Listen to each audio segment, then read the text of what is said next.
What's good? We back at it. This is the third video in the series. We're doing the archetypes of each ascendant sign. We're going to talk about polarities and how you need to balance out your energies in these houses, which would be known as areas of life, right? We're going to go now to the Gemini ascendant, right? We're going to go to the Gemini ascendant and talk about how you guys are. Normally, modern or Western astrology, a lot of people tend to go by Placidus house systems, but for this example, we're going to use whole sign systems. The reason being is because it's going to be, I'm going to be able to put or assign each zodiac sign to each house, right? So what that means is each house will be, and sign will be about 30 degrees. So as you can see right here, we got Gemini on the first house, we got Cancer on the second house cusp, we got Leo on the third house cusp, Virgo on the fourth, Libra on the fifth, Scorpio 6th, Sag 7th, 8th Capricorn, Aquarius 9th, Pisces 10th, Aries the 11th, Taurus the 12th house. So let's talk about what this means in terms of balancing out your energies and how you may go back and forth or fluctuate within these areas of life. Again, if you're accustomed to using Placidus, don't worry about it. This should still resonate with you. Just a different viewpoint. So with you guys having a Gemini ascendant, this is the house of appearance, kind of how you act, because it's the mask we wear, represents the physical body, and your viewpoint on life, and in terms of how others see you. So you come off, you have a very youthful type of energy. Gemini is a sign of youth. You can be very communicative, very expressive. Maybe you talk a lot. You guys can definitely do that. And just a very curious individual. Being that it's a very youthful energy and it's ruled by Mercury. Mercury is the mind.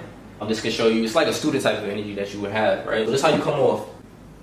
You may also be the type that changes your appearance a lot, because Gemini is a sign of change, right? It's the twins.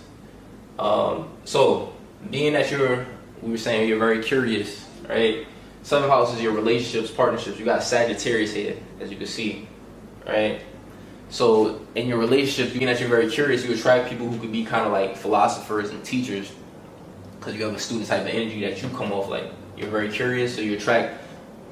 Sagittarius is a philosophical and preachy and religious and a sign of wisdom. So these are the type of individuals you attract, and you could grow through your relationships, right? You can learn a lot through your relationships. So Cancer on the second house, right? Cancer on the second house versus Capricorn in the 8th house, right? So it's interesting because when you have this dynamic, you value, second house is values. You value family and the home, basically. Cancer represents the home, family, so you value that. But you may feel a bit more Capricorn-like in intimacy, right? With intimate people. So you may feel a bit more restricted, actually, with this dynamic here. Now, wherever Capricorn is at is where we need to be responsible and reliable, because you're more restricted in your intimate life, like I just stated. And even maybe in sex, you may feel a bit more like you have to work harder in this area, or you're restricted, or it's more about work for you. If you do feel like you're a bit more restricted in the 8th house of intimacy, continue to work in this area of life. Capricorn can kind of show like where we may have a career at. So it's coming to the 8th house. 8th house deals with other people's resources. So you may be the responsible one, like it's like you need to master wherever Capricorn is at. So you may be the responsible and reliable one if it is other people's resources, like a manager, supervisor, things of this nature, dealing with just taxes. So this is why if you're being responsible and reliable in this area, Cancer can show for you needing to nurture your own resources, basically. Leo in the 3rd house versus Aquarius on the 9th house. So start with your 9th house. 9th house is beliefs. So the things that you believe in are a bit different. It could be a bit odd or unique, compared to other people, right? You may feel a bit just different in terms of your philosophies, right? So this is why opposite of that, in your 3rd house, you want to be seen, you want to be noticed for the things that you basically like in terms of your thoughts, because you feel a bit different in the things that you believe in. You also got to be mindful, because Leo represents pride, so you want to be mindful of being very prideful in your thoughts, basically, and just how you express yourself. It can show for prideful thinking or thinking about the self, so just be mindful of that. And also, if we take this to a mundane level, 3rd house is your neighborhood. Leo represents the entertainer, spotlight, the star, so you could be someone who's known in your immediate neighborhood. So if you're someone who's known in your neighborhood, right, and you're like, say, the hometown hero as an example, right, then it's saying you need to progress in the ninth house. What is the ninth house? Ninth house is expansion through like either spirituality or traveling. You need to progress in your beliefs as well too, right? So this could be through traveling or just religion, philosophy, higher education. You need to progress in this area, and also being the humanitarian in terms of either overseas or just on long distance journeys. You know, this could show forth you being the humanitarian in this area because you're known in your neighborhood. But yeah, you can have a rebellious belief system too, right? So that's just something to think about. Virgo on the 4th versus Pisces on the 10th house. Wherever Virgo is, I told you guys, that's where you self-improve.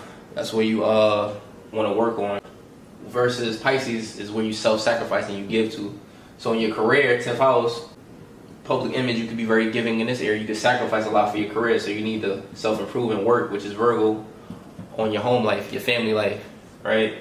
This is also private life versus kind of like the outer world, professional, reputational image. Now, if you're working on your home life too much, then get back to giving towards your career. That's how we balance out the energies. Libra on the 5th versus Aries on the 11th. I'm going to be honest with you guys. Aries, wherever Aries is at, is usually where you attract selfish people, or you may have to fight, because Aries is a warlike energy. It's coming to the house of friends. So it can show forth for you having quarrels, conflict, you know, with friends, with groups of people. So you move a bit more independent, because Aries is an independent energy. All right, you move a bit more independent in this area. Also, if you're having conflict with friends or groups of people, then you need to make sure, 5th house is kind of like how you self-express. You need to make sure you're having peace and harmony and balance with your own personality, with your own sense of self to a certain degree. Another thing I want to say too is that if you are, since this is what you self-express, kind of like the sun sign, as this is a Leo house and the sun kind of corresponds with the 5th house, you could come off though kind of like harmonious and peaceful. So this is why if you're coming off this way too much, you need to be a bit more like, could be the leader of your friends, or just kind of like maybe a bit more selfish with friends, because you could come off as kind of, I don't want to say passive, but just, you know, more diplomatic basically. We got Scorpio in the 6th versus Taurus on the 12th house. Scorpio is also ruled by Mars and Pluto. Pluto is the god of the underworld. Mars is the god of war. Wherever Scorpio is where you attract fuckery. So this is coming into the house that represents co-workers and employees. So you can move more secretive in this area because you can attract fuckery, to say it like that, with co-workers, you know, people you work with. So this is why you may like to move more in private with these type of individuals. So, and it could be power struggles in this area too that you notice that shows up in your life and in your daily routines and your work. So this is why you move more secretive, because Scorpio is a sign of secrets. So when or if this occurs for you, this is why 12th house is kind of behind the scenes. You need to make sure you're kind of like stable and secure behind the scenes. Because again, you could go through power struggles with people that you work with, like co-workers, employees. Now, if you're too focused on being stable and secure behind the scenes because of the power struggles, then you need to get back to, Scorpio represents regeneration, death and rebirth, deep change, deep transformations. You need to go towards changing and transforming in your daily routines. If you're too comfortable, because Taurus is a comfortable and stable sign. If you're too comfortable behind the scenes, you know, you may not want to deal with that bullshit. So you may feel like, hey, I want to stay behind the scenes or in isolation, which is what the 12th house represents, because this is making me feel more secure. But you do need to make sure you're again going through changes and you're not so comfortable behind the scenes, you know, in your daily routines and in your work and amongst coworkers. So that's how we balance out the energies. I hope this was informative. This is the Gemini Ascendant. We got more videos coming soon. Stay tuned, you know what I mean, and subscribe to the channel, you know what I mean.